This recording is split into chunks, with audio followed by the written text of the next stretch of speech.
Olá, este é o programa Sala de Aula e o tema de hoje é a reforma do ensino médio, que foi uma lei sancionada pelo presidente Michel Temer no dia 16 de fevereiro deste ano. A gente assiste agora a um resumo feito pela TV MEC sobre o assunto. O novo ensino médio vai ter a carga horária ampliada de 800 para 1.400 horas. Além disso, o jovem vai poder optar por uma formação técnica profissional dentro da carga horária do ensino médio regular. Além das disciplinas da Base Nacional Comum Curricular, o novo ensino médio prevê a obrigatoriedade do ensino de português, matemática, educação física, arte, sociologia e filosofia ao longo dos 3 anos. E quem conversa comigo sobre esse tema é a professora da Faculdade de Educação da Unicamp, Nora Ruth Krauzik. Bom, Nora, eu começo te perguntando primeiro a sua opinião sobre essa reforma que foi aí sancionada pelo presidente Michel Temer em fevereiro deste ano.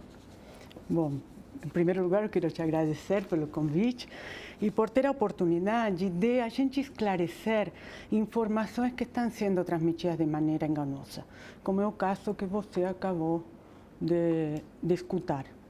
Esta é uma reforma que atrasa a educação média no Brasil, é uma reforma que tende a aprofundar, lamentavelmente, as desigualdades e a provocar um aumento da evasão.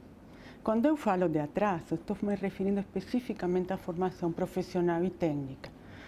As fábricas hoje, as empresas hoje, demandam um tipo de formação para os jovens e para os trabalhadores no geral, que não é como está sendo pensada a formação técnica neste caso. Mas essa reforma não foi pensada justamente para pensar numa formação mais técnica?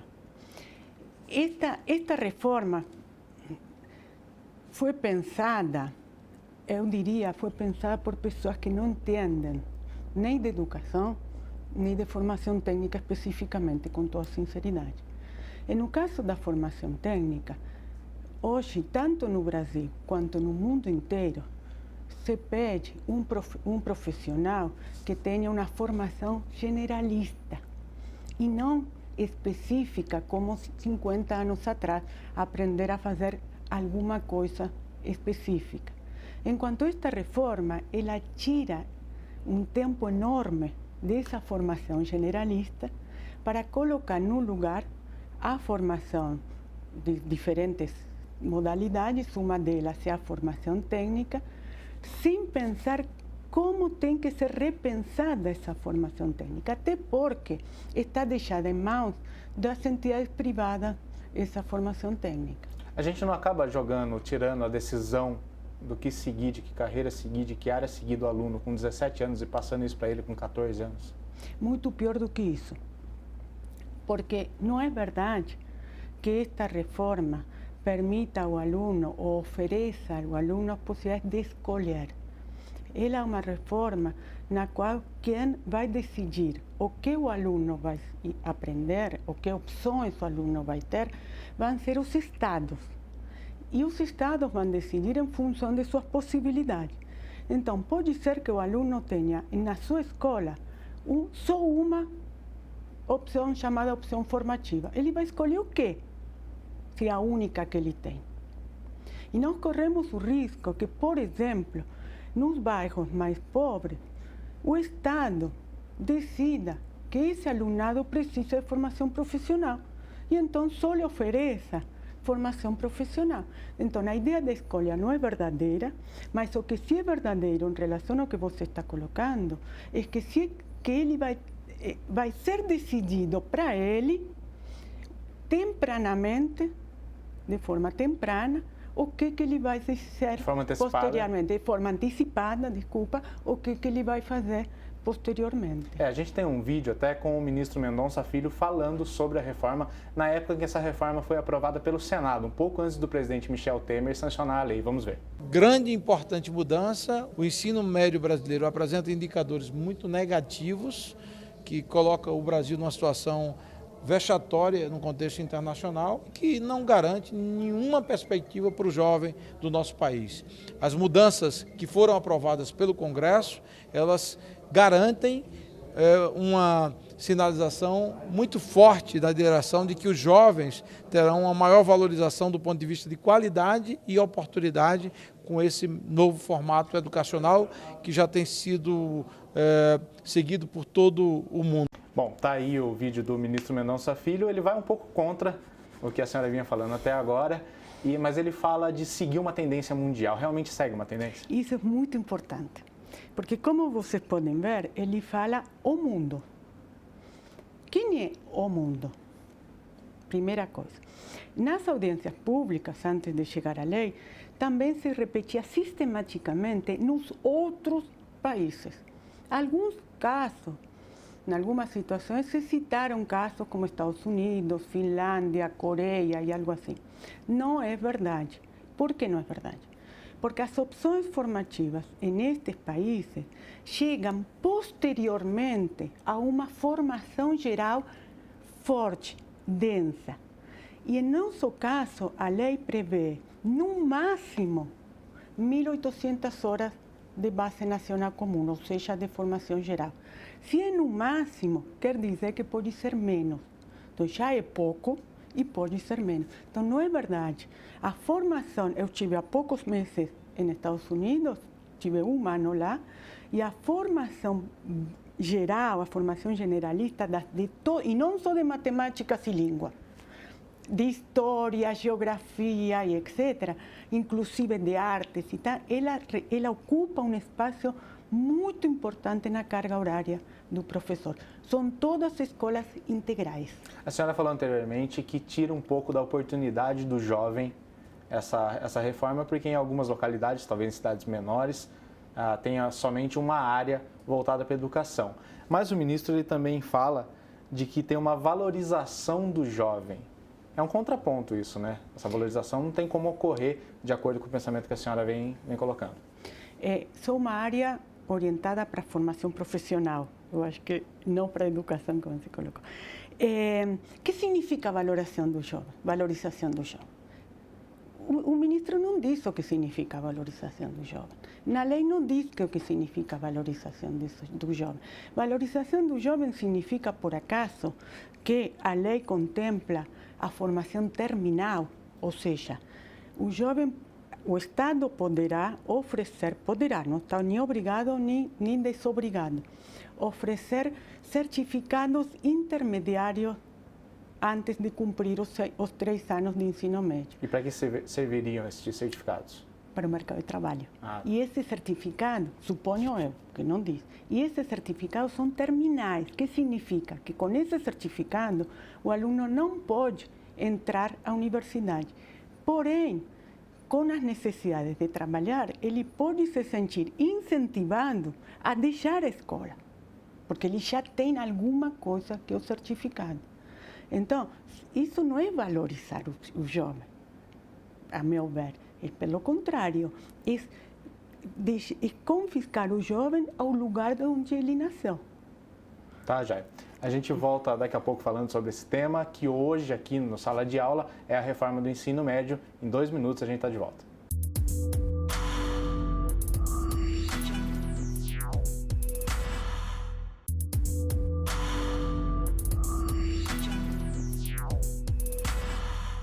Estamos de volta com o Sala de Aula, que tem hoje como tema o novo ensino médio. Professora, a proposta desse novo ensino médio, ela fala que o currículo vai ser definido pela Base Nacional Comum Curricular, só que essa base ela ainda está em elaboração. Essa nova lei ela já determina que o currículo vai seguir a base. Como que isso vai acontecer se ela ainda não está pronta? Boa pergunta. Essa lei atropela o processo de definição da Base Nacional Comum. Eu não sei, com toda sinceridade, qual é a pressa para sair com esta lei, mas ela está atropelando o processo da Base Nacional Comum. E ele está atropelando não só porque sai antes da base, mas porque ele define, entre aspas, uma base, de fato, uma base para o ensino médio. Acaba invertendo, então. A base vai ter que acabar seguindo o que já foi definido por essa lei, é isso? Posso te dizer como está definido? No máximo 1.800 horas que podem ser distribuídas como quiserem para a Base Nacional Comum. Diz máximo, pode ter menos. Então já diz quanto, a quantidade. Já definiu que matemáticas e português são as únicas, matemáticas, português e inglês são as únicas disciplinas obrigatórias. Não é verdade o que falaram agora, o Ministério da Educação, de que será obrigatório sociologia e outras mais. Isso não é verdade. Na lei falam de componentes, eu vou olhar para ter certeza como se chama, de componentes e não de disciplinas. Então, o que é um componente? Pode estar em qualquer lugar, pode estar dentro de outra disciplina, pode estar fora de horário, não sabemos o que. Tem dois conceitos que se utilizam na lei e que são muito importantes para o conteúdo de ensino da Base Nacional Comum, que são estudos e práticas e componentes. Não se utiliza o termo disciplina e a Base Nacional Comum está sendo definida na base de disciplina. Até a divisão que o novo ensino médio, que a reforma propõe, é em linguagens e suas tecnologias, matemática e suas tecnologias, ciências da natureza e suas tecnologias, ciências humanas e sociais aplicadas, formação técnica e profissional. É justamente isso, eles estão englobando todas as áreas dentro de um assunto só, de uma matéria só. Seria isso, é isso que a senhora está falando? Não. Eu estou falando de essas 1.800 horas que vão ser dedicadas à Base Nacional Comum. Que é 60% do currículo. Que é 60% do currículo, no máximo. Você está falando das opções formativas, ou seja, do outro 40%, que pode ser mais, e que os estados vão escolher quais dessas opções que você acabou de enunciar vão ser oferecidas em uma ou em outra escola ou em um estado como um todo. Então, fora essas 5 áreas que eu citei, o aluno ele vai ter obrigatoriamente português, matemática, coisas específicas. Português, matemática e inglês, só. O resto vai ser decidido dentro dessas 1.800 horas o que o Estado vai querer oferecer. E a gente cai nessa questão do Estado oferecer, o aluno não vai ter que se deslocar de escola, ele vai conseguir cursar em uma escola só, mas como fica a situação de um aluno de uma cidade pequena, que tem 2 escolas com apenas 2 áreas de opção formativa, como que ele faz? Você toca num tema extremamente caro para esta lei, porque esta lei está promovendo a desigualdade. Nós conhecemos, nós sabemos que existe uma forte desigualdade regional no nosso país. Desigualdade técnica, desigualdade de infraestrutura, desigualdade de recursos humanos, desigualdade de todo tipo, lamentavelmente. Então, nem todos os estados não têm as mesmas condições de oferecer todas ou algumas dessas opções formativas. E fica a única responsabilidade do Estado. A única responsabilidade que o Estado Federal se reserva é a avaliação. O resto do Estado vai ter que se virar. A avaliação seria através de provas como o Enem? Exato, ou outro tipo. E aí que ele vai ver se ensinou ou não se ensinou. Que esse é outro problema, porque com as opções formativas não se sabe direito como vai ser. Mas essa é outra história. Então, em uma cidade pequena, onde tem 2 escolas, vai ter uma opção só. E então também está se enganando o jovem dizendo que ele vai poder escolher. Ele vai poder escolher dentro da oferta que tiver. E nós já sabemos que nosso país tem estados que têm mais condições de oferecer diversidade do que outros estados. Mas outra questão importante, posso completar? Pode. Ele não vai se deslocar da escola, suponho eu, porque também pode criar essa ideia. Mas o que a lei abre muito espaço e promove são as parcerias com entidades privadas. Então, se a escola não tem condições de oferecer como corresponde uma determinada opção, ele pode, pela lei, e inclusive teria financiamento para isso, de fazer parceria com uma entidade privada. Eu queria a opinião da senhora sobre um tema que chegou a dar até revolta de alunos, a gente teve ano passado, um tema que foi bem polêmico, que foi a suposta retirada de disciplinas como artes, educação física, filosofia e sociologia.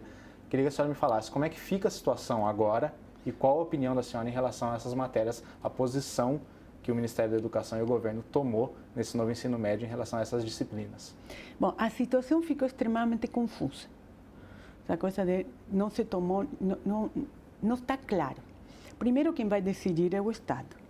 Segundo, na lei chamam essas conteúdos que você está colocando chamam de componentes e não de disciplinas. Elas não são obrigatórias. O que o aluno perde? O aluno pede formação geral, o aluno pede poder olhar para o mundo e entendê-lo. O jovem pede não ser um ente passivo frente ao que ele está vivendo. Ele pede compreender a realidade e não simplesmente agir mecanicamente frente à realidade. E é isso que está se lhe tirando a opção, a possibilidade do jovem de ter uma capacidade reflexiva frente à realidade, de entrar em um mercado de trabalho e entender esse mundo do trabalho e não ser simplesmente um trabalhador passivo e mecânico. E o jovem não quer isso. Que bom! A gente volta daqui a pouco. O tema de hoje aqui do Sala de Aula é o novo ensino médio. 2 minutos, estamos de volta.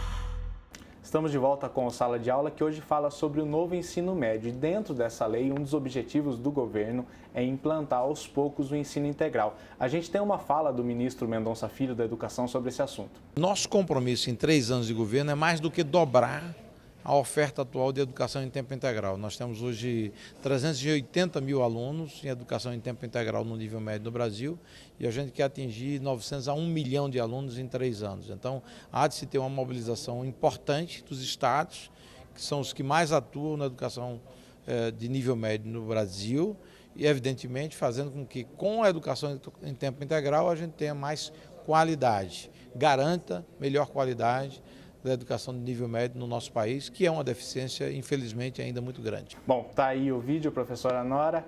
Ele bate muito no tema, ele insiste muito em falar em qualidade, mas tem uma questão que muita gente não pensa, mesmo sendo isso vai acontecer progressivamente, esse ensino integral ser colocado dentro da rede pública de ensino, tem a questão daquelas pessoas na faixa de 16, 17 anos que precisam trabalhar. Como fica a situação deles? Da educação integral? Isso. Eu posso fazer um parênteses? Pode. Não é um novo ensino médio, é um velho ensino médio, porque este ensino médio está voltando de alguma maneira ao modelo de ensino médio que tivemos na década de 70 no Brasil em pleno governo militar. Mas tudo bem, isso foi um parêntese, porque ele não é. Olha, primeira questão é se vai ter ou não, se é verdade que vai ter ou não ensino médio integral. E se você me permite, eu vou ler duas linhas da lei. Não, pode ler sim. A carga horária mínima anual será de 800 horas para o ensino médio, distribuídas por um mínimo de 200 dias de efetivo trabalho escolar e por aí vai. A carga horária mínima será de 800 horas. 800 horas por ano, ele dá 5 horas por dia. Mantém mais ou menos o que está hoje. Mantém mais ou menos o que tem hoje. Depois está planejado, em outros itens, que em 5 anos terá 3.000 horas em todo o ensino médio. Agora tem 2.400, perdão. Chegando a 3.000, ele mantém ainda 5 horas de aula. As 1.400 horas por ano, que seria o ensino médio integral, e da qual o ministro fala, é progressivo, sem data de compromisso. Mas se isso vier a acontecer, como pode prejudicar quem precisa trabalhar? Aumenta a evasão escolar? Se isso vier a acontecer, esse é outro problema, porque de fato os jovens precisam trabalhar, mas isto também cai numa contradição com a idade em que o jovem pode começar a trabalhar. O aluno pode começar a trabalhar a partir dos 16 anos, ou seja, se estiver regular, em um segundo ano do ensino médio. Então, ele pode trabalhar, mas vai o dia inteiro para a escola. Então, esse é um segundo problema que teria que se oferecer 2 opções para o jovem, ou ensino integral ou não. Mas estamos muito longe desse ensino médio integral. É uma promessa que está fazendo o Ministério e que nem está contemplada de verdade, nem na lei, nem no orçamento. Outro ponto polêmico foi a questão dos professores com notório saber. São aqueles que não têm um diploma específico, mas eles podem dar aula no ensino técnico. Como que o meio acadêmico vê isso? Bom, obviamente o meio acadêmico não está concordando com isso por dois motivos. No caso específico do ensino médio técnico, saber fazer alguma coisa não significa saber ensiná-la a como fazer alguma coisa. Isso qualquer um sabe, não precisa ser educador. Então, esse é um primeiro problema. Um segundo problema, tão grave quanto, é que a lei não diz, mas abre a possibilidade que esta ideia de notório saber possa se expandir para outras áreas que não sejam ensino técnico. E isto não é futurologia. São Paulo já está fazendo isso. O Estado de São Paulo está definindo que os professores nas áreas que não se encontrem, como por exemplo física, matemática, possa ser um profissional de notório saber. E isto tem a ver com uma questão que não está na lei, porém que está acontecendo, que já faz vários anos que está entrando no Brasil uma empresa norte-americana que se chama, no caso do Brasil, Brasil Ensina. No caso da empresa, sua origem norte-americana, ele é Teaching for All, ou seja, ensinar a todos. Ele começou no Rio de Janeiro, já existe, e que ele, em um prazo muito curto, só com atividades práticas, ele forma professores que vêm com alguma titulação de ensino superior. Então, na verdade, já todo o esquema está armado, não é tão simples. O problema é que na lei só aparece alguma coisa e a gente diz, de onde sai isto? Por quê? E eu me pergunto, por quê? Porque tem empresas privadas que vão lucrar com essa nova lei. Tem um outro ponto que a senhora tinha me falado no intervalo, que é a questão de verbas, principalmente do Fundeb. Queria que a senhora falasse sobre isso. O Fundeb, para o espectador que não sabe o que é o Fundo de Desenvolvimento e Apoio Docente para Ensino Básico, ou seja, envolve também o ensino médio. Até agora, esse é um financiamento público. Até agora, esse financiamento só poderia ser utilizado pelas escolas públicas para uso interno das escolas. Agora, esse financiamento poderá ser utilizado para pagar parcerias para o ensino privado e para a educação à distância. Então, uma questão que eu gostaria de complementar, e por isso que eu falo que não é o novo e o velho, ele volta a reforçar, em primeiro lugar, o ensino profissionalizante como a opção formativa privilegiada. Porque ainda que ele coloque outras formações formativas, a metade da lei está dedicada a ensino profissionalizante. Então, volta a essa ideia de um ensino generalista muito pequeno ou nada, e um ensino profissionalizante para os pobres. Em segundo lugar, ele abre mais ainda, porque já está aberto, tem várias leis que permitem as parcerias entre público e privado, mas ele ainda abre mais a possibilidade do uso do financiamento público pelas empresas privadas. Infelizmente, o nosso tempo acabou, professora. Tem muita coisa ainda para a gente debater sobre esse assunto. Talvez a gente acabe fazendo um outro programa. Muito obrigado pela presença hoje. Não, muito obrigada a vocês. E eu acho que realmente precisamos esclarecer muitas coisas sobre isto, porque é um atraso muito grande e um castigo grande para a juventude. Muito obrigado. Obrigada. Esse foi a Sala de Aula de hoje, que falou sobre o novo ensino médio. A gente volta em um próximo programa.